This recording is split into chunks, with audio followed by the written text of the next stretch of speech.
ಸ್ನೇಹಿತರೆ, ಮೊನ್ನೆ ಬೆಳಗಾವಿಯ ಸುವರ್ಣಸೌಧದಲ್ಲಿ ನಡೆದಂತಹ ಒಂದು ಜಟಾಪಟಿಗೆ ಇದೀಗ ಸ್ಫೋಟಕ ತಿರುವೊಂದು ಸಿಕ್ಕಿದ್ದು, ಸಿ.ಟಿ. ರವಿ ಅವರ ವಿರುದ್ಧ ಕಾಂಗ್ರೆಸ್ ಒಂದು ಆಡಿಯೋ ಮತ್ತು ವಿಡಿಯೋವನ್ನು ಬಿಡುಗಡೆ ಮಾಡಿತ್ತು. ಇದೀಗ ಆ ಒಂದು ಆಡಿಯೋ ಮತ್ತು ವಿಡಿಯೋಗೆ ಸಂಬಂಧಪಟ್ಟಂತೆ ವಿಧಾನ ಪರಿಷತ್ತಿನ ಸಭಾಪತಿ ಬಸವರಾಜ ಹೊರಟ್ಟಿ ಅವರು ಒಂದು ಸ್ಪಷ್ಟನೆಯನ್ನು ಕೊಡೋದ್ರ ಮೂಲಕ ಇದೀಗ ಬಿಜೆಪಿಗೆ ಬಹುದೊಡ್ಡ ಬಲವನ್ನು ತುಂಬಿದ್ರೆ, ಇದೇ ವಿಚಾರ ಕಾಂಗ್ರೆಸ್ಗೆ ತೀವ್ರ ಇರಿಸುಮುರುಸನ್ನು ತಂದಿದೆ ಎನ್ನುವ ಒಂದು ಮಾಹಿತಿಗಳು ಕೇಳಿ ಬರ್ತಾ ಇದ್ದಾವೆ.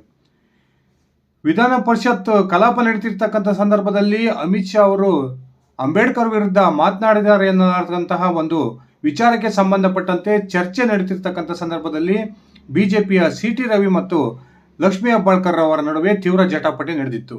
ಲಕ್ಷ್ಮೀ ಹೆಬ್ಬಾಳ್ಕರ್ ಕೂಡ ತೀರಾ ಒಂದು ವೈಯಕ್ತಿಕ ಹಂತಕ್ಕೆ ಇಳಿದು ಸಿ.ಟಿ. ರವಿ ಅವರನ್ನ ಕೊಲೆಗಡಕ, ಕುಡುಕ ಎನ್ನುವ ಪದ ಪ್ರಯೋಗವನ್ನ ಮಾಡಿದ್ದು, ಅದಾದ ನಂತರ ಸಿ.ಟಿ. ರವಿ ಅವರು ಕೂಡ ಲಕ್ಷ್ಮೀ ಹೆಬ್ಬಾಳ್ಕರ್ ಅವರ ವಿರುದ್ಧ ತಿರುಗಿ ಬಿದ್ದಿದ್ದನ್ನು ನಾವು ನೋಡಿದ್ವಿ. ಇದೇ ಸಂದರ್ಭದಲ್ಲಿ ಲಕ್ಷ್ಮೀ ಹೆಬ್ಬಾಳ್ಕರ್ ಅವರ ವಿರುದ್ಧ ಆಕ್ಷೇಪಾರ್ಹ ಪದವೊಂದನ್ನ ಸಿ.ಟಿ. ರವಿ ಅವರು ಬಳಸಿದ್ದಾರೆ ಅನ್ನುವ ಒಂದು ಅಂಶವನ್ನು ಇಟ್ಕೊಂಡು ಕಾಂಗ್ರೆಸ್ನ ಕಾರ್ಯಕರ್ತರು ಸಿ.ಟಿ. ರವಿ ಅವರ ಮೇಲೆ ಹಲ್ಲೆಗೆ ಪ್ರಯತ್ನವನ್ನ ಮಾಡಿದ್ರು. ಅದಾದ ನಂತರ ರಾಜ್ಯದ ಕಾಂಗ್ರೆಸ್ ಸರ್ಕಾರ ಸಿ.ಟಿ. ರವಿ ಅವರ ವಿರುದ್ಧ ಪೊಲೀಸ್ ಠಾಣೆಯ ಮೆಟ್ಲನ್ನೇರ್ತು. ಅವತ್ತೇ ಸಿ.ಟಿ. ರವಿ ಅವರ ಬಂಧನ ಕೂಡ ಆಯಿತು.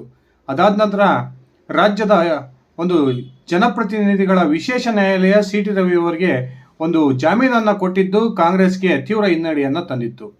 ಅದಾದ ನಂತರ ಕಾಂಗ್ರೆಸ್ನ ಅನೇಕ ನಾಯಕರು ಸಿ.ಟಿ. ರವಿ ಅವರು ಈ ರೀತಿಯ ಪದವನ್ನ ಲಕ್ಷ್ಮೀ ಹೆಬ್ಬಾಳ್ಕರ್ ಅವರ ವಿರುದ್ಧ ಬಳಸಿರ್ತಕ್ಕಂಥದ್ದು ಸತ್ಯ, ಅದಕ್ಕೆ ಸಂಬಂಧಪಟ್ಟಂತ ಎಲ್ಲ ದಾಖಲೆಗಳು ಕೂಡ ನಮ್ಮ ಹತ್ರ ಇದಾವೆ ಅನ್ನುವ ಹೇಳಿಕೆಯನ್ನ ಕೊಟ್ಟಿದ್ರು. ಅದರಲ್ಲೂ ಮುಖ್ಯವಾಗಿ ಡಿ.ಕೆ. ಶಿವಕುಮಾರ್ ಮತ್ತು ಸಿದ್ದರಾಮಯ್ಯನವರು ಸಿ.ಟಿ. ರವಿ ಅವರು ಲಕ್ಷ್ಮೀ ಹೆಬ್ಬಾಳ್ಕರ್ ಅವರ ವಿರುದ್ಧ ಒಂದಲ್ಲ 11 ಬಾರಿ ಈ ಆಕ್ಷೇಪಾರ್ಹ ಪದವನ್ನು ಬಳಕೆ ಮಾಡಿದರೆ, ಅದಕ್ಕೆ ಸಂಬಂಧಪಟ್ಟ ಆಡಿಯೋ ಮತ್ತು ವಿಡಿಯೋ ನಮ್ಮ ಹತ್ರ ಇದೆ ಅನ್ನುವ ಒಂದು ಹೇಳಿಕೆಯನ್ನು ಕೊಟ್ಟು ಒಂದು ಆಡಿಯೋ ತುಣುಕನ್ನು ಕೂಡ ವಿಡಿಯೋ ಸಮೇತ ಈ ಒಂದು ವಿಚಾರಕ್ಕೆ ಸಂಬಂಧಪಟ್ಟಂತೆ ಬಿಡುಗಡೆ ಮಾಡಿದರು.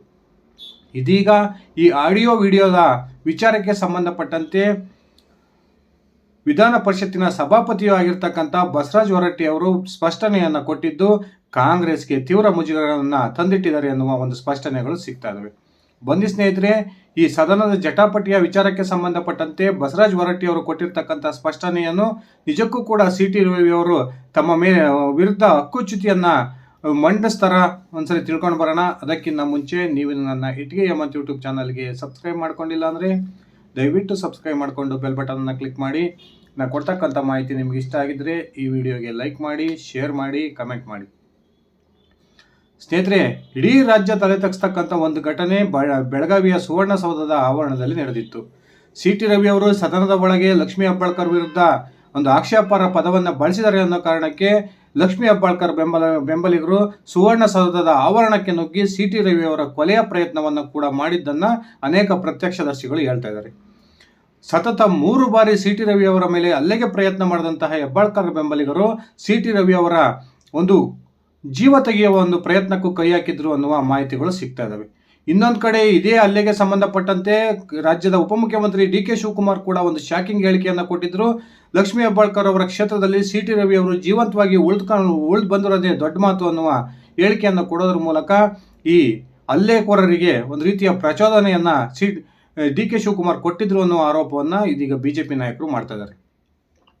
ಅದಾದ ನಂತರ ಸಿ.ಟಿ. ರವಿ ಅವರು ಮಾಧ್ಯಮಗಳೊಂದಿಗೆ ಮಾತಾಡಿದರು. ನಾನು ಯಾವುದೇ ಕಾರಣಕ್ಕೂ ಕೂಡ ಈ ರೀತಿಯ ಒಂದು ಪದವನ್ನು ಬಳಸಿಲ್ಲ. ಆ ರೀತಿಯ ಪದವನ್ನು ನಾನೇನಾದರೂ ಬಳಸಿದ್ರೆ ಆ ವಿಧಾನ ಪರಿಷತ್ನ ಕಲಾಪದ ಸಂಪೂರ್ಣ ಆಡಿಯೋ ಮತ್ತು ವಿಡಿಯೋ ರೆಕಾರ್ಡ್ ಇರುತ್ತೆ, ಅದನ್ನು ಪರಿಶೀಲಿಸಿ ನಾನು ಆ ರೀತಿಯ ಪದ ಪ್ರಯೋಗವನ್ನು ಮಾಡಿದರೆ ನನ್ನ ವಿರುದ್ಧ ನಿರ್ದಾಕ್ಷಿಣ್ಯ ಕ್ರಮವನ್ನು ಕೈಗೊಳ್ಳಿ ಅನ್ನುವ ಮಾತನ್ನು ಹೇಳಿದರು. ಸಿ.ಟಿ. ರವಿ ಬಂಧನವಾದ ನಂತರ ಕಾಂಗ್ರೆಸ್ ಕೂಡ ಒಂದು ಆಡಿಯೋ ಮತ್ತು ವಿಡಿಯೋವನ್ನು ಈ ಕಲಾಪಕ್ಕೆ ಸಂಬಂಧಪಟ್ಟಂತೆ ಬಿಡುಗಡೆ ಮಾಡಿತ್ತು. ಆ ಒಂದು ವಿಡಿಯೋ ಮತ್ತು ಆಡಿಯೋದಲ್ಲಿ ಸ್ಪಷ್ಟವಾಗಿ ಸಿ.ಟಿ. ರವಿ ಅವರು ಈ ಲಕ್ಷ್ಮೀ ಹೆಬ್ಬಾಳ್ಕರ್ ಅವರ ವಿರುದ್ಧ ಈ ಆಕ್ಷೇಪಾರ್ಹ ಪದವನ್ನು ಬಳಸಿರ್ತಕ್ಕಂಥದ್ದು ಕ್ಲಿಯರ್ ಆಡಿಯೋ ಕೇಳ್ತಾ ಇತ್ತು. ಆದರೆ ಇದಕ್ಕೆ ಸಂಬಂಧಪಟ್ಟಂತೆ ಇವತ್ತು ಮಾಧ್ಯಮಗಳೊಂದಿಗೆ ಬೆಂಗಳೂರಿನಲ್ಲಿ ಮಾತಾಡಿರ್ತಕ್ಕಂಥ ಬಸವರಾಜ ಹೊರಟ್ಟಿ ಅವರು ಈ ಸಿ.ಟಿ. ರವಿಗೆ ಸಂಬಂಧಪಟ್ಟಂತ ಈ ಜಟಾಪಟಿಯ ಒಂದು ಆಡಿಯೋ ವಿಡಿಯೋ ನಮ್ಮ ಸದನದಲ್ಲಿ ರೆಕಾರ್ಡ್ ಆಗಿಲ್ಲ. ಯಾವಾಗ ಸದನವನ್ನು ಮುಂದೂಡ್ತೀವೋ ಆ ಸಂದರ್ಭದಲ್ಲಿ ಇರ್ತಕ್ಕಂಥ ಎಲ್ಲ ಆಡಿಯೋ ಮತ್ತು ವಿಡಿಯೋಗಳು ಆಟೋಮೆಟಿಕ್ ಆಗಿ ಆಫ್ ಆಗ್ತವೆ.